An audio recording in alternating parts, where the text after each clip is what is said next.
Hello, hello, welcome back to the show. You are listening to Happy, Fit and Strong. I am your host, Virginie Royer. So today we are gonna get real about something we have all been through.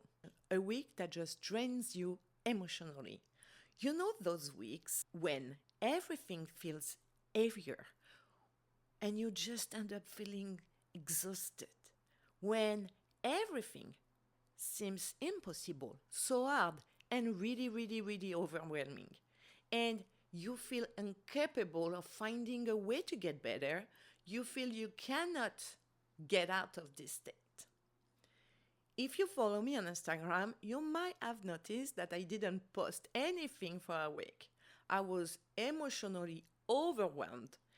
It was not really by social media, but by many other things that have been going on in my life lately.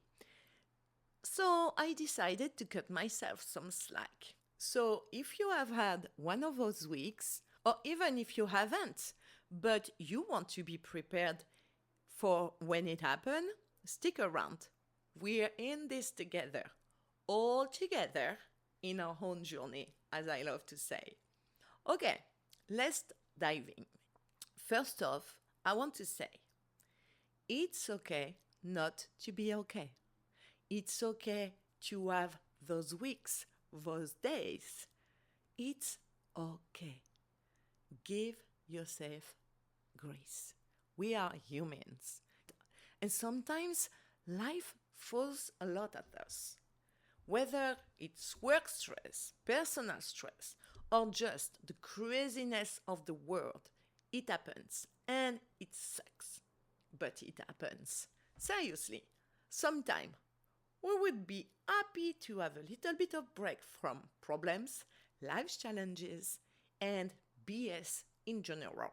For me, last week was one of those times. I was feeling emotionally wiped out, completely destroyed inside, unable to think clearly. Even, even my whole body was hurting. I have I had so much anxiety. As we say it in France, j'étais au bout de ma vie. The translation, the real translation is like I was at the end of my life. I don't know if we say that in the US, but it means more I couldn't take it anymore. And I was really that. I couldn't take it anymore. I was emotionally completely drained. And it's been a while since I felt so bad, so sad, so empty. Because I always try to stay positive, to be resilient, and to take things as they are. I'm not always feel good, but I always keep moving and I always find positive. But last week, I couldn't. I couldn't.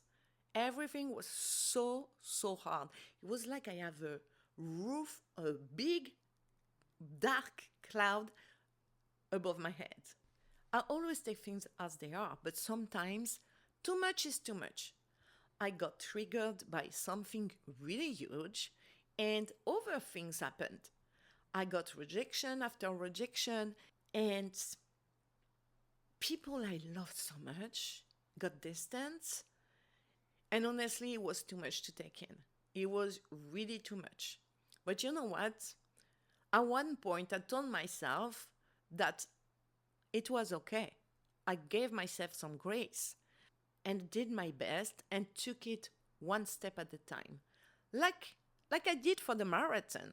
Because for the marathon, the last, I will say, 7 miles, I was just going one step at a time. I couldn't. It was like one step. If you didn't listen to the podcast where I share with you my marathon adventure, just listen to it. So, one step at a time. So today, I'm gonna share with you a bit about how I managed to pull myself out of that funk and start again. Because that's what is important. It's to start again. It's to not let those feelings put you down. That's what matters. So, number one, acknowledge how you are feeling. It's super important to recognize your feeling and to validate yourself, your feeling. And I think it's super important to say it out loud. If you keep denying your real feelings, you cannot get any better. Never. Because you are just piling up all your feelings until you cannot take it anymore. It's like a cup that's getting full. And when the cup is full, but you know what? The cup overwhelmed everywhere and you cannot take it anymore. But when you say out loud your feelings and acknowledge them, for example, I feel drained. I feel overwhelmed. I don't know. It becomes easier. There's a power in naming your emotions. It makes them real. And I understand that sometimes you are dreading to make them real. Sometimes you don't want to say the things because you say, oh, if I say it, it will be real. But when you say it, for sure it makes it real, but it gives you a starting point to feel better. And if you don't get to this starting point, you cannot feel better. And sometimes you don't know what to do with all those feelings. You don't see any way out. You don't know what to do with all this pain or all this sadness that suddenly overwhelmed you. And you need to find a way to start again. And the first step is to say it out loud. I feel drained. I feel in pain. Because the only way to start again is through. You have to go through your feelings to start. But also at one point, you need to decide to move forward. You need to decide to take action, to let go. And you also need to stop feeling sorry for yourself. Because, I don't know how I would say that. Because sometimes it's convenient to stay in these negative feelings. So sometimes you just need to take action to start, to begin, to decide to change. You need to take action towards the change. For that, you can do it yourself, like in the front of the mirror, for example, and you can acknowledge your feelings that way. But also, you can go to a friend and have a coffee or a glass of wine, and you will see, because just saying it helps you to feel a little bit lighter and a little bit better. Let it out. Let it out. That's what I did last week. I acknowledged my feeling. I really embrace how I was feeling. Embrace is a big word because I wasn't feeling good, but you know what I mean. I really recognize those feelings. Anyway, number 2. Next, try to simplify things as much as you can. So, what does that mean? I look up at my schedule and figured out what I absolutely had to do because I have to work sometime and what could wait. That's why I did take a break on my posting on social media because I wanted to give myself time to feel my emotion without being pressured by posting. And also, I love authenticity. And I didn't want to post about motivation when I wasn't feeling well myself. I want to be real. Even if sometime when I post about motivation, he gave me the motivation too. I encourage myself that way too. For once, for a week, I gave myself permission to breathe. And yes, I cried a lot too, and it was good to let it out. Don't be ashamed of your feelings and how you express them. You have the right to cry if it makes you feel better. And I needed a lot of me time more than anything else. I needed that. Number 2, simplify things as much as you can and give yourself permission to breathe. Give yourself that permission. Don't be ashamed. Number 3, Another big things you can do, get outside. You know that I love this one because nature is a game changer. Seriously. So I took a lot of walks just to clear my head. No fun, no music, just me and my thoughts. I also went to the beach to watch the sunset or to walk by the beach, to lay on the sands, being kissed by the sun, feeling the breeze, smelling the wave. Ooh, I love that. It's so good. For sure, you can listen to music too. What I love to do, I think I already shared with you. I went in my car. I took a car ride and I put all the old French songs and I sang like a lot. It's a way for me to let it out. Also, because if you have to work sometime you cannot, maybe get to a coffee shop to work in a nice place and a stressless environment, because sometimes you're stressed at work and it's giving you anxiety. So sometimes you just need to change the scenery and get outside. The fresh air and the sunshine can really, really help you start to reset your mind. And that's what you need to reset your mind for a new start. You know, I am a big, big pro of going outside. It's part of my daily routine. So for me, it's not that hard. Even if last week I had more difficulty to get out of my bed, I couldn't find any motivation. But if for you it's hard to go outside, you know what? You have to push yourself, even when you don't feel like it, because you have to remind yourself that it's for your well-being. The thing is, when you're spiraling in negativity, you don't think clearly.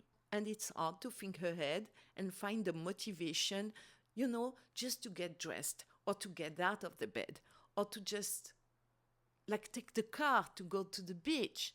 It's hard. So you have to remind yourself that it's so worth it. You have to remind yourself that you will feel better after that. Number 4, you know what else can help? Doing something you love. Just the joy of doing it. You can do a lot of things. You can cook, you can read, you can paint, or just binge watch your favorite show. Whatever you need, that is for you. So give yourself that gift for yourself. Do whatever you want. Weird things I love to do when I don't feel good and I need to clear my head and get out all my anger and feelings, or whatever it's called.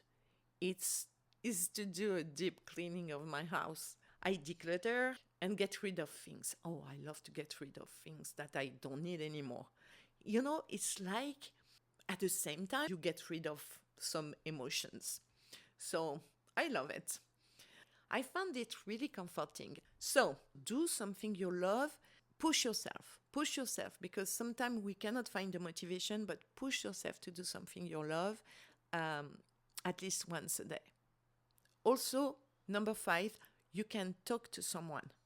Whether it's a friend, a family member, a life coach, or even a therapist. Because you know what? Just having someone to talk to, someone who listens to you without judging you, can make a world difference. I had a long, long chat with my friend. It was like a weight lifted off my shoulders. So really, don't underestimate the power of connection. It's so important. And I know that sometimes we feel alone. I did feel alone a lot. But instead of staying in this negative bubble by yourself, reach out to someone. Have another perspective. And let me tell you, just having a person to lean on can make a huge, huge difference in your ability to get out of a rough patch. So don't hesitate. Finally, remember that it's a process. Feeling better doesn't happen overnight. No, it doesn't. So it's okay to take it slow. Take the time that you need and be patient and be kind to yourself. But also celebrate the small wins. even if the win is just to get out of the bed on a tough day. Because sometimes it's hard. So give yourself some kind word and some grace and celebrate your wins. Even if it's just getting out of the bed on a tough day or finishing a task that you were dreading and procrastinating. Because that's what we do.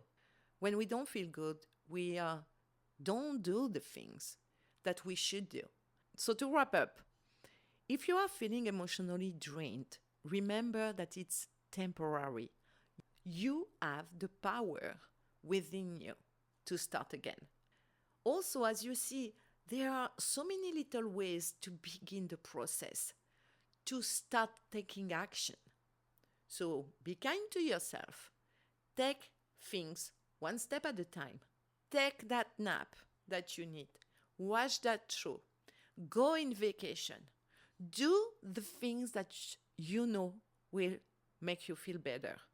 And don't be afraid to lean on those people who loves you around you.